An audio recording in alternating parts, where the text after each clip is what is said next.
England and Australia, folks, the deciding test. We're going to go through some squads, some predictions and stats. You guys can let me know your thoughts on who you reckon is going to take this one out. Before we start, I should just say England Rugby Store having a big old sale on their gear, summer sale for them. I personally have my eyes on the England Stadium jacket. It looks really sweet and it's like half price, but the fact that it's all white has me a little bit worried that I would get it dirty. But anyway, if you want some England Rugby gear, link in the description, check that out. They've got some pretty sweet stuff going for much cheaper than usual. But yeah, Wallabies, England. Obviously the Wallabies won game one, 30 points to 28.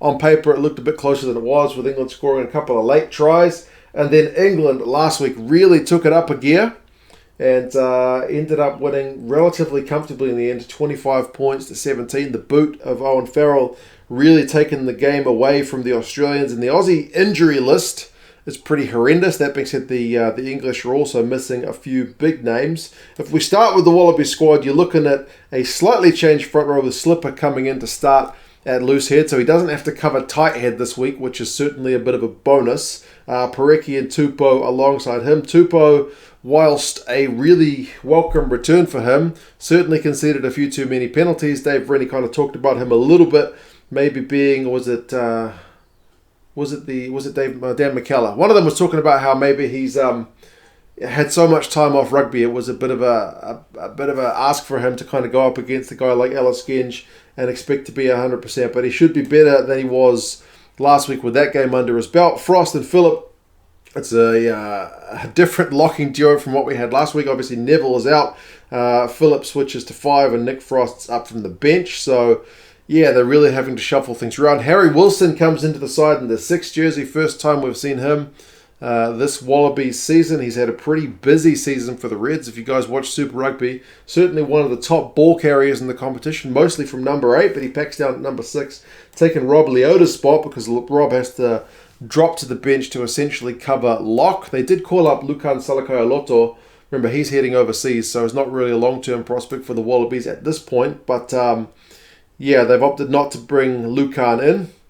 They've chucked Harry into the back row and Rob covers lock. So, yeah, a bit of a changed option. Hooper and Valetini, though, are the same, 7 and 8. Nick White, I think it's his 50th game for the Wallabies, so congratulations to him. He's in at 9 and Lolesio's in at 10, so no changes there. Pretty steady as she goes. And, I mean, as much as the Wallabies can kind of lament the amount of injuries they've had, like Lolesio is certainly one of the good news stories. No matter what happens in this final game, I think Wallabies fans will be pretty chuffed with how Lolesio has kind of stepped up and filled the boots at number 10. It was still a bit of a question mark whether he was, still a little bit, maybe needs to sit on the bench a little bit and follow some of the more experienced guys. But with Quade Cooper out, he's absolutely stepped up. So, yeah, really, really big props to that guy for running the show and kicking his goals, man.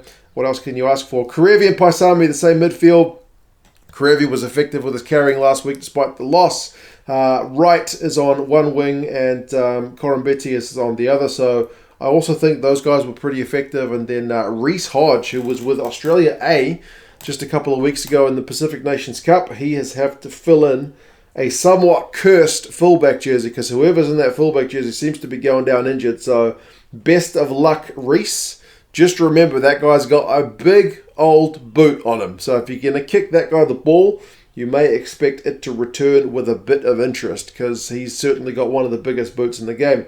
Fainga'a, Bell and Alaalatoa are the front row replacements. So Fainga'a has no change. Bell drops down from the starting role to the bench role. He's certainly been busy around the park, but he did concede a couple of penalties last week. And Alaalatoa, good news. I think he had concussion in the first game, so he's cleared to play in the third one. And he was, I think, the starting tight head the first game, right? So Tupou and Alaalatoa, that's essentially Australia's strongest tight head duo. So good to see him back. Leota already mentioned. And Samu are the other forward replacements. Tate McDermott finally gets a crack ahead of Jake Gordon. If you haven't seen him before, English fans, that guy really likes to snipe.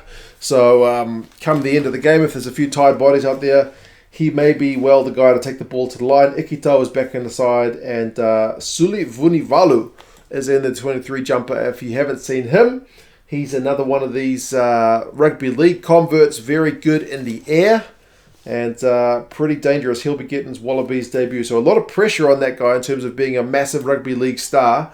making the switch over. Kind of hasn't hit 100%, but yeah, he'll get his chance. So congratulations to him for the call-up. For England, like I mentioned, they've also got a few guys out. Remember, Curry left us after the first week, and then Itoje and Underhill have also had to leave the squad. I think all these guys are head knocks, eh? So, yeah, those are some of the biggest names in the English forward pack, so it's a pity those guys are out. But otherwise, it's largely stable. Genge, George and Stewart will be pretty happy with their shift last week, and they'll be looking to turn the screws once again. Chesham comes into Itoje's spot. I think it's his first test start, but he's been all right. Won at least one line out last week, so yeah, we'll see how he goes with the responsibility of getting a start. Certainly, Maro is a big loss, but Chesham's had a pretty good season, so yeah, keen to see how he goes with the opportunity to start. Johnny Hill's still there as well. Laws, Ludlam, and Vunivalu. Ludlam, obviously, maybe the number 7 jersey's a bit cursed for England with Curry and Underhill going down in consecutive weeks, but Ludlam's come off the bench and made a bunch of tackles both weeks, so we'll see how he goes once he gets a start. And then Billy V, with his ball carrying, was back to... I mean, I say back to it. If I saw the end of Saracen's season, he's been back to it for a wee while, but he was certainly putting his marker down with the guys like Simmons and Dombrek kind of looking on. Billy V certainly not keen to relinquish that number 8 jersey anytime soon, is he? Danny Kerr is back starting alongside Marcus Smith, which is maybe a little bit surprising because I thought Van Portfleet ran the show pretty well, but it's back with Danny Kerr and Marcus Smith, the Quins connection with them. Farrell and Porter, same midfield. Freeman and Nowell, the same wings, and then Steward, same fullback. So, yeah, pretty steady. It's mostly injury-enforced changes for Eddie Jones's boys. Cowan-Dickie, Vunivalu, it's Mako and Hayes. Same front row replacements as last week. Ezekwe comes into the 23 alongside Jack Willis, was it? Was he in the squad last week? Van Portfleet's still there, but he's on the bench. Will Joseph's going to get his first England cap. I don't think I've even hardly seen him in the Premiership, so that's a big game to get your debut, but similar pressure for Vunivalu for the Aussies. And then Arundel is there in the 23 jumper. So, yeah, some interesting stories from both sides. I would assume both coaches would have liked to not make as many changes as they've had to, but such is life with the injuries, eh? Stats-wise, as I mentioned, the return of Tupou did see the penalty count go up.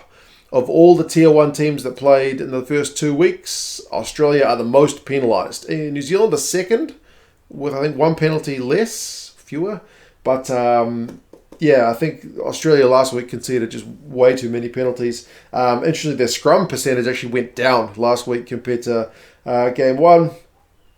They kicked it a bit more. Their ruck percentage was a bit lower. So in many facets of the game, the Aussies from week 1 to week 2 actually kind of downgraded a wee bit, which is a bit disappointing. So they'll be looking to get back to those first week levels, which is again surprising because the first week they had a man red carded, so they played much of the game with 14. For England, obviously they punished the Aussies' penalty count with Farrell's boot, which is largely pretty effective. He only missed 1 or 2 kicks, but he racked up his own personal points tally. They had a lot more kicks from hand.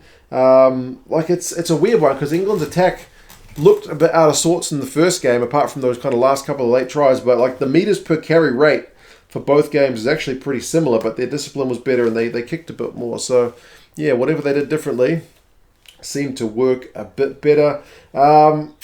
Predictions wise, well, the English have obviously got a pretty good record over the Aussies in recent years, with that win a fortnight ago being the only Aussie win in recent years. But that being said, the home advantage has people, at least the bookies and the Rugby Forecast algorithm, convinced the Aussies are going to get the win, but they are not strong favourites. Bookies have got Aussies by 2, and the Rugby Forecast algorithm's got the Aussies by 4. So either way, it's predicted to be kind of a 1-try game. It is on at the SCG, which in my opinion is not the ideal venue to be watching rugby union.